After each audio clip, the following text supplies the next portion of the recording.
dad will have a leader come and, they'll want the powwow. They want the advice. Like, what's the secret? Like, or they'll have a problem. Don't follow me. They won't do what I'm saying. I'm trying to build. And they're just, they'll use big words. They're insubordinate. They're this, they're rebellious, and trying to drive out breakthrough. And my dad will look at them and go, most likely the problem is you. When's the last time that you apologized for something? Welcome to the Kindling Fire. My name is Troy Mangum. This podcast is here to advance the revolution Jesus started, a revolution of the free, the fire starters, the troublemakers, and the zealots.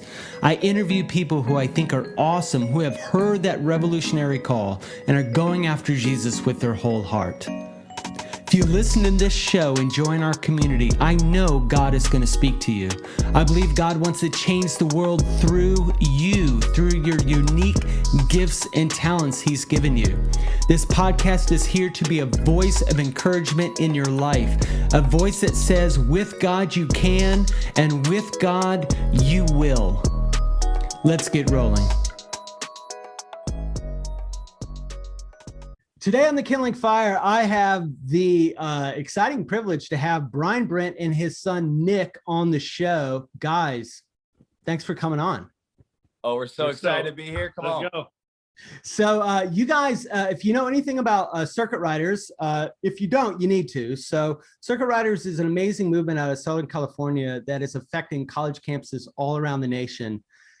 You may have heard a little bit about it through the Send. I had Andy Bird on talk about the Send before they first kicked it off. There's been a lot of Sends since that time.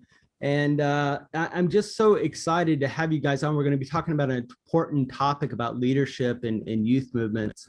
But first, flesh out a little bit more about kind of what's the circuit riders about and other things that you guys are involved in. Yeah, the circuit riders comes out of this moment with this great woman named Amy Ward. And she has this dream in the middle of the night, Nick. You remember this? And she sees a colonial dressed angel. And it's mind-blowing. Like, what in the world is this about? And she says, when she woke up, she heard the line, it's time to release the circuit riders again. Yeah. And we were crisscrossing America with fire in our eyes, bringing reformation unto revival. Yeah. And that's what started it. Yes, this woman has this encounter at the time. We're all living in Youth with a Mission in Kona, Hawaii.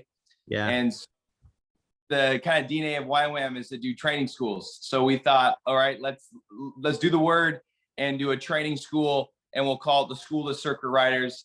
Well, fast forwarding a very long story, with really bad marketing, with everything you can imagine not going well, we gathered 300 young people, though, which was a historic number. And the testimonies of why people were coming were ridiculous. Like, I was in my quiet time and God told me I'm a circuit rider. I had no idea what it was. I Googled it and I found it. Oh, that's probably my favorite one is a guy, God visits him and tells him, you're called to be a circuit rider. He hears about the school, he goes, no, I'm working for a church. I'm comfortable in my job. And he says no to the Lord. And the next day, the pastor comes in and lets him go. And he hears the Lord say, I'm calling you to be a circuit rider. That's a good story. I mean, it's so amazing. So yeah. we all get there. We do this training school. And God shifts our focus from the nations and grips our heart for America. And we end up, long story short, a small team of us end up moving to Southern California, saying, you know what, we believe the harvest is ripe. We want to see a move of evangelism, a wave of missions mobilization. And kind of our first open door was the University of Southern California.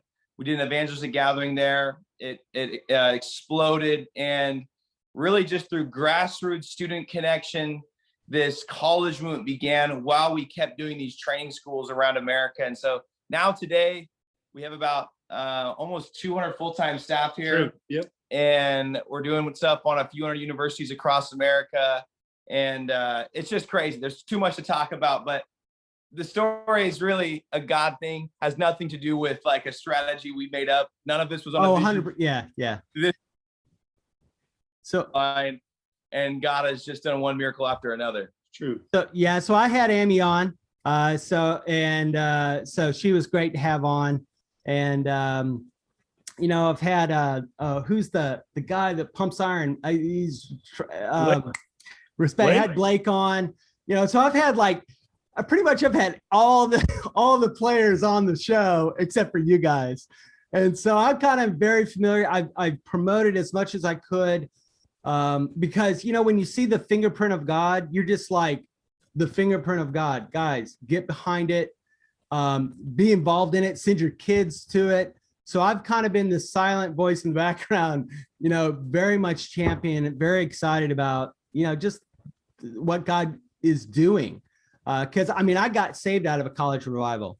I got saved in college. And so I understand that fire and now I'm not college age anymore, but that fire hasn't left. Come on. Wow. That's it.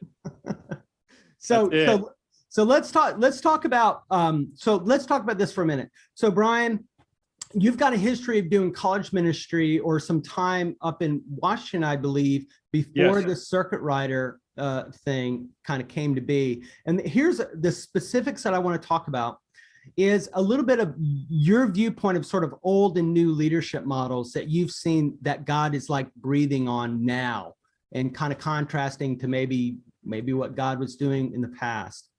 Does that make sense? Yeah. This is so simple in my mind because I watch it every day. It's kind of when the old model of leader is, they've got it. They communicate in different ways. They could be the apostle, they could be the head elder, the head, it's always the head of something, head of the organization. And really what I see in the modern world is it deactivates all the brilliance and the innovation, and it doesn't totally deactivate you. You're still on the team, but that part of you that says, if I don't come through, if I don't step out in faith, nothing's going to happen. And so I feel the old model really centers around really the gifts and abilities of one person, distributed through those that want to do and multiply that person's vision. In the circuit riders, it's a lot different because each student, each staff, what we promote is, what is God saying to you? And I know it's so simple, but let's get behind it. Let's make room for it. Let's get wings for it. Let's build a team around it. And then as it explodes, we let it run. There's all kinds of accidents that happen, different, it didn't turn out as good, but we don't pull back into some sort of, reflection or deep time of church kind of discipline. We're like, guys, come on, man. Let's figure this out again. Let's get it again. And really what's happened through that model is empowerment. Yeah. Because right now for Nick, you're getting ready to think about next year, what are you going to do across colleges? Right. I'm not thinking about that at all, in truth. I'll be honest. I am not spending any time in my evenings thinking about what we're going to do on colleges next year, because Nick and all of his buddies are going to be meeting and doing that and figuring that out. Now, I can't wait to hear what they're going to say. And if it doesn't involve Bible verses, if it doesn't involve, Christian ethics, I'm going to be definitely bringing those to the table. But Nick then has probably, what do you think, 60, 70 other Nicks. Right. And some of them are headed to Nairobi. Some of them are headed to Cairo. Some of them are headed to the East Coast. So it just begins to multiply a real flat line of innovation, creativity, and empowerment. Want to add that, Nick? Yeah, I think that one man model, and it can be a couple people or one man. It's kind of like the only ownership I can have in that model as a young person is just owning their vision and being support and grow what it is. But in that model, I really am not. I can't really have vision. I can't really build. I have to ask permission for everything, and the world's changing so quickly that really, and then you're always kind of limited to that person's creativity, that person's gift, and that person's charisma and ability and knowledge and all those different things. Whereas kind of my dad's philosophy that he's put is as he's more taken the role as a coach. So instead of like the leader being the lead player, almost the leader becomes the coach and creates many players doing many visions, building teams around them. And so we've kind of developed very much more like almost Circuit Riders is kind of like a business incubator in some ways, to use secular language for a moment. I'd say every year there's at least 3 to 5 new ideas that my dad will go, that's right, help build the leadership team, help coach the vision, and then actually give them real power and real empowerment to move it out. And I think it's his model that is the reason why we spread everywhere.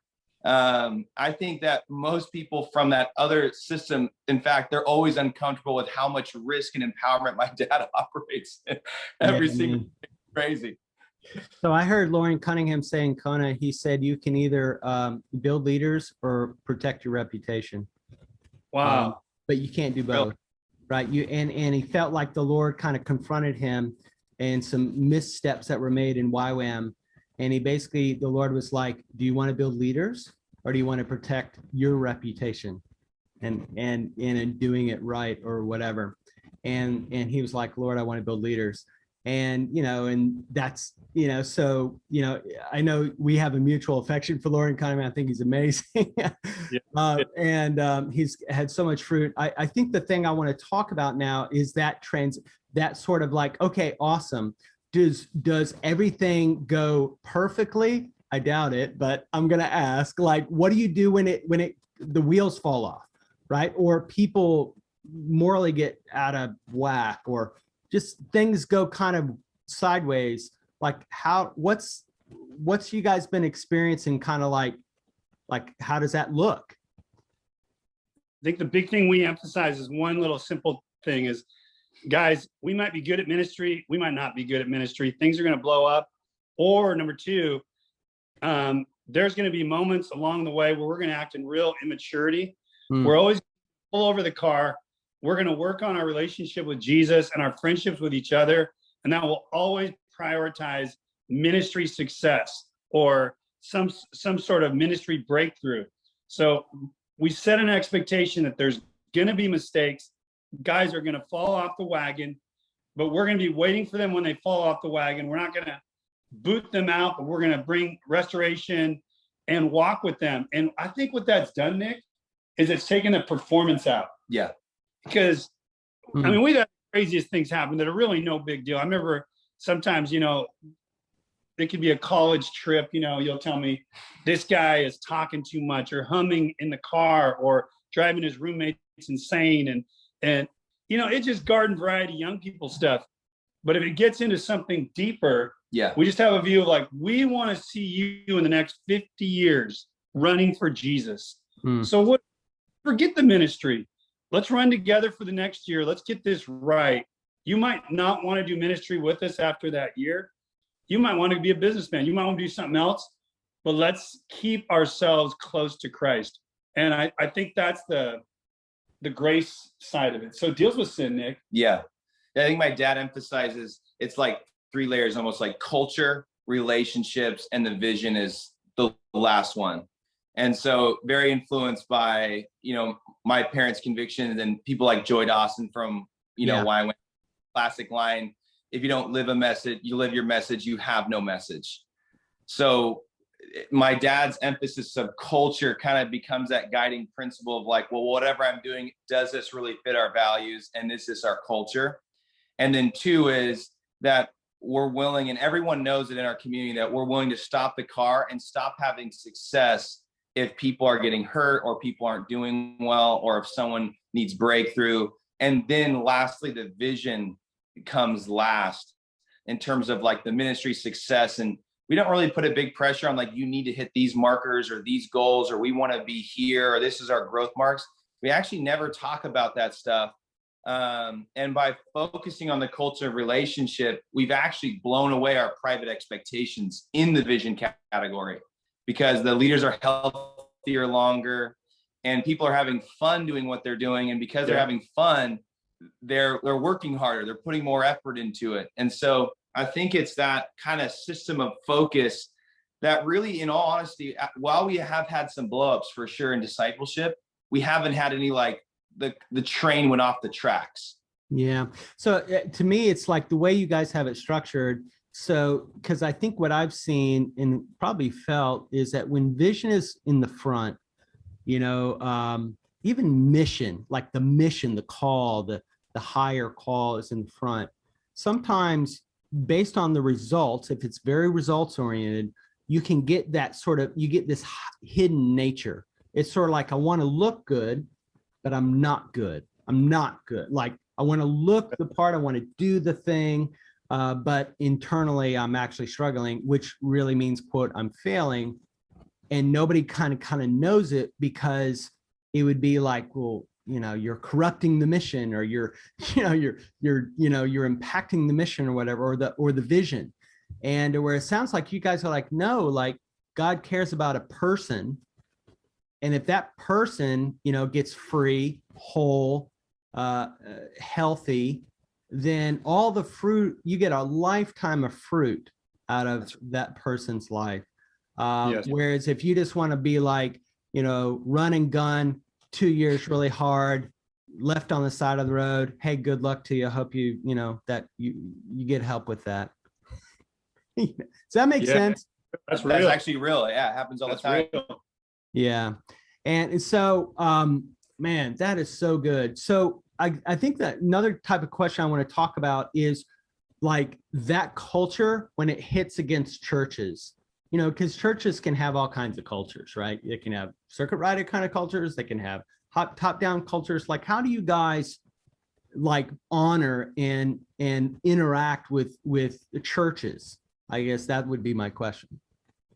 We tried to get really good at it for about a month, and then we fired ourselves, and we came up with this simple thought process: is that our whole role towards the church is that of Barnabas. We're going to be sons of encouragement, daughters of encouragement, and instead of working on changing the church, working on always having some upgrade for the local church, being those guys, we were just truly going to come in and enjoy the local church, and err on over encouragement. Yeah. And we have made so many friends, and it just changes the dynamic, because they're expecting the parachurch to kind of come in. We're evangelizing. This time people were led to Christ. What are you guys really doing?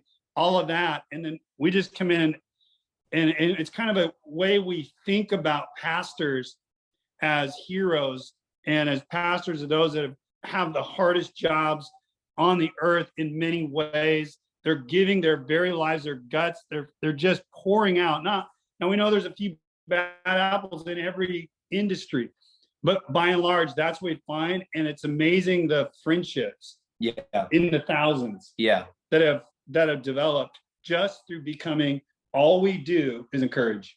Yeah, and that model, like, we actually see more people in a sense see reform through that door of encouragement, and really that my dad's thing is the culture of the radical servant, of coming behind and serving pastors, or serving a local movement on a college campus, or whatever the different things are. And we've seen more pastors go, man, I've just been so long since I've received encouragement and been around young people that really honored the gift of my life and just thanked me 25 times. We saw them get more on fire just from just being encouraged, than any coming in and going, when's the last time that your church evangelized? Right. And I think it's also, my dad does a good job of just delineating gifts. Like, hey, circuit riders, we're called to be catalytic evangelists. If you were doing that on a Sunday morning, because my dad was a pastor for so many years, that just doesn't work that way. There's too many needs, there's too many dynamics. So it's that gift of honor, encouragement, and then also realizing like there's different lanes too, and not putting our lane that everyone else needs to be in it, that we're running in ours, and then we need to honor others, because if we were doing his job, man, we might just be, the worst. Our heads exploded, church is on fire, no one wants to come back. They like us for 3 weeks, then go, where's my old pastor? Get him back here as fast as we can. So we're real aware of our limitations. Yeah. So talk a little bit about working in teams. It sounds like a lot of how you guys do everything is very team. Can you talk a little bit about that, kind of lessons learned, pieces that, just working in teams? I think a big book that influenced was Tribal Leadership. Have you read that by chance? No, I have not. Remember, there's 4 stages of tribal leadership. The first, one of the stages was you're always operating with a chip on your shoulder, kind of that Oakland Raider in the old days, like, we're better than you, we're going to take you down. I love that team in the day. I think we all did as sports fans.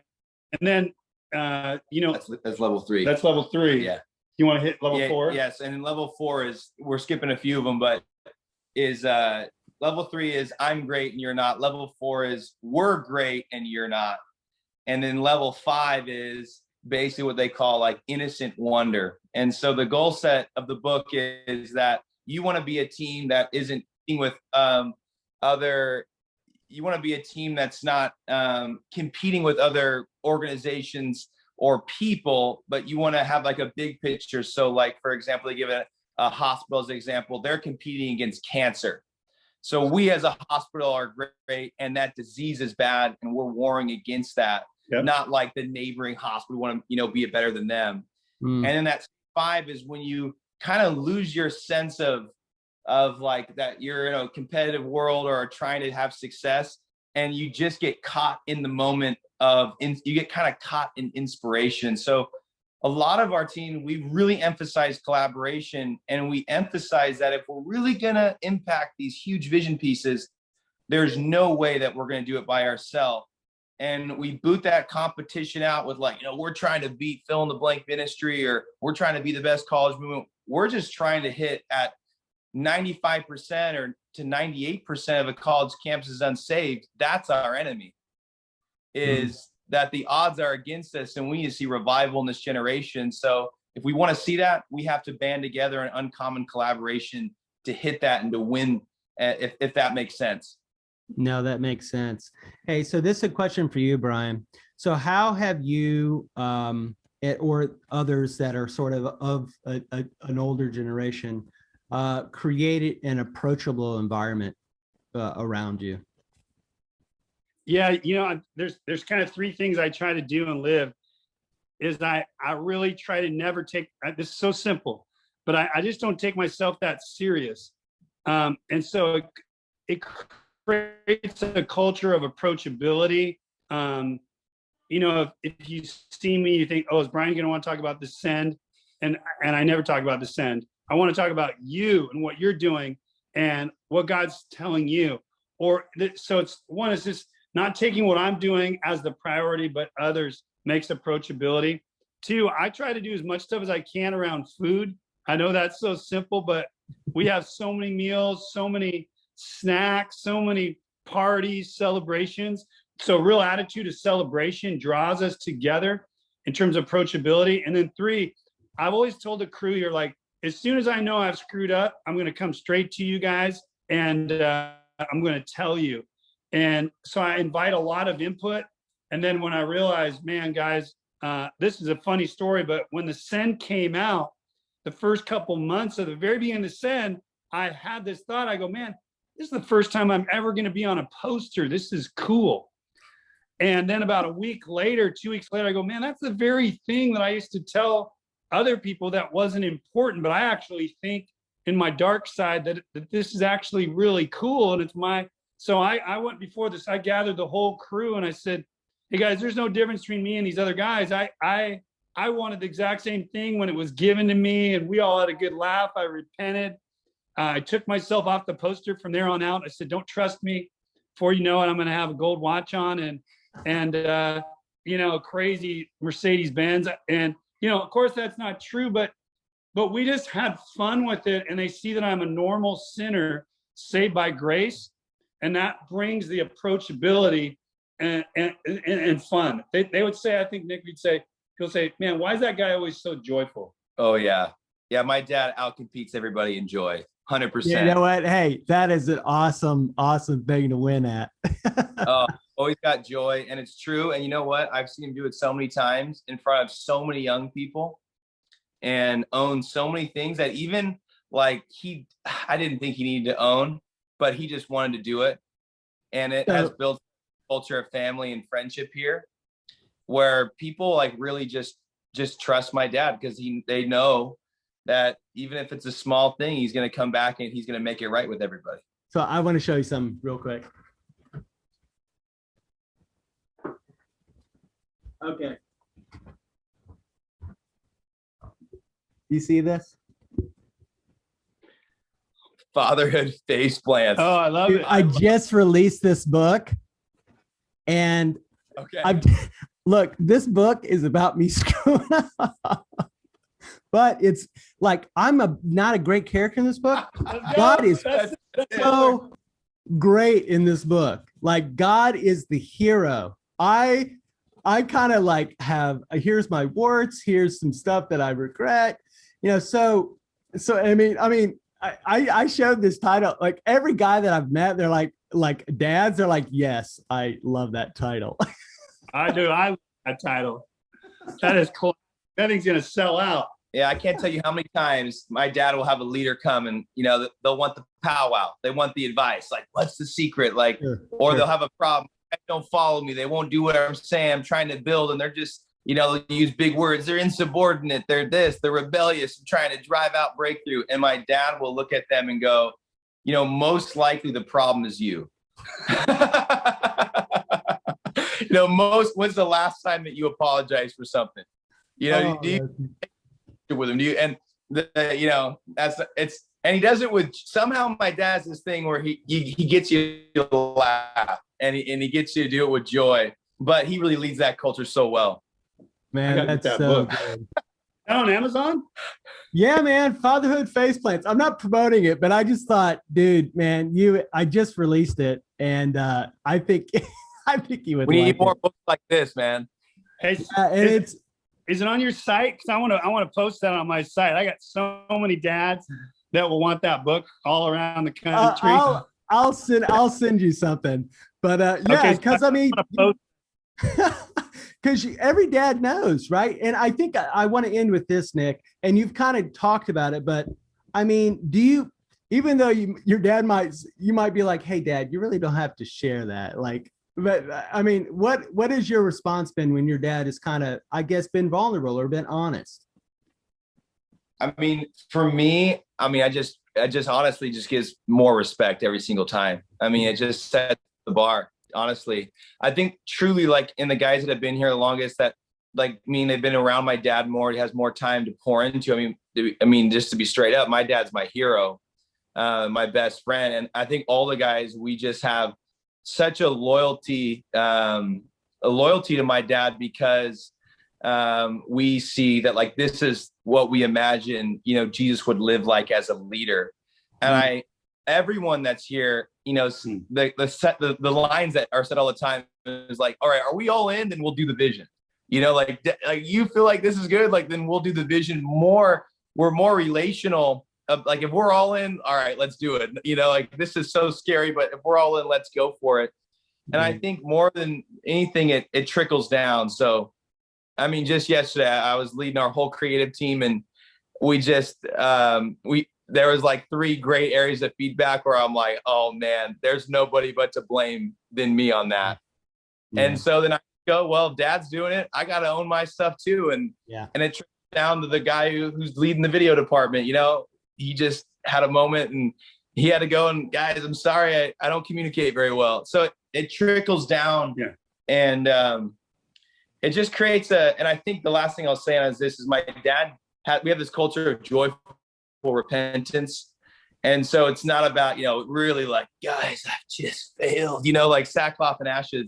It's almost become like just part of the deal. Like, guys, let's all take the laughs at my expense. What have I been doing? I'm so sorry. Everyone laughs, everyone moves forward, and we all become that much better friends. Yeah, man, I tell you what, there's so many older men that need to hear that, because they've grown up in a culture where they're afraid. They're afraid of failing. They're afraid of not being Jesus. Go figure. I don't know why, you're like perfect. It's just like, guys, relax. Like, you don't have to be Jesus. We're going to be like Jesus, but you're not Jesus. You're not the Messiah. Like, you can just take a breath, and we're all in this together. So. Wow. Come on. So thank you so much, guys, for coming on. Send us that. We love you, man. Oh man, we're so stoked on what you guys are doing. It's such a joy to talk about this, because this is where everything's going, and it's just so important. This conversation is had everywhere. Yeah. And guys, I really appreciate you guys' time. And I'll definitely send you some of my face plants. Let's go. Hey, Dad. All right. We'll see you. See you guys. Bye. Hey, thanks for listening to the podcast. If you want more information on the Kindling Fire, just go to Instagram and you can just search my name, Troy Mangum, or the Kindling Fire, and you will find our page. Subscribe to our YouTube channel where we're doing video podcasts as well. Okay, guys, go and be awesome.